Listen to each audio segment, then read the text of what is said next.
गसाइगाव फुलकुमारि गामिनि सुमिला किस्कुआ गोमानानै दङ।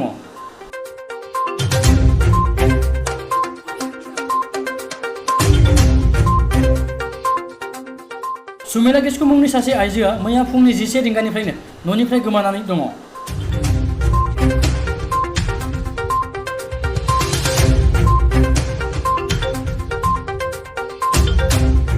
फिसाय सामुएला फोरमायनाय बादिब्ला न'आव रावबो गैयै समाव 5 बोसोरनि उन्दै हिन्जावसा गथ'खौ नागारनानै बहाबा थांदों सुमिला किस्कुआ।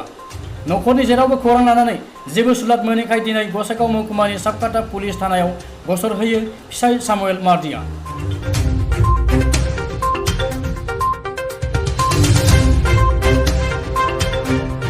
सोरबाफोर नुयोब्ला फिसायनो जानबुं नम्बर 8572846439 आव खोन्थाहरनो खावलायदों।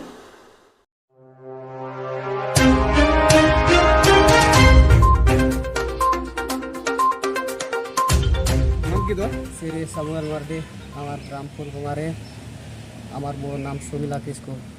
কালকে আমার বাড়ির থেকে 11টার সময় আমার বউ হারিয়ে গেছে। আমি 2-3 বার অনেক জায়গায় আমি খোঁজলাম, আমি পাই নাই।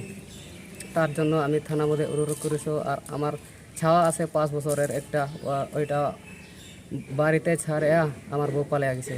কোন জায়গায় গেছে না গেছে ওইটা খবর পাওয়া না। ওই জন্য আমি থানার মধ্যে অনুরোধ করেছি, যদি কোনো জায়গা যদি পাই তাহলে আমাকে খবর দিস। ফোন নাম্বার দেওয়া আছে। থানাত কি এজাহার দিছা? হ্যাঁ, এজাহার দিছো। জি হ্যাঁ।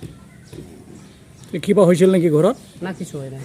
কিবা কাজিয়া হৈছিল নেকি? না কাজিয়া হয় নাই। একো হোৱা নাই না? কিছু হয় নাই। যোৱাকালি 11টাৰ পৰা নিৰুদ্দেশ হৈ আছে।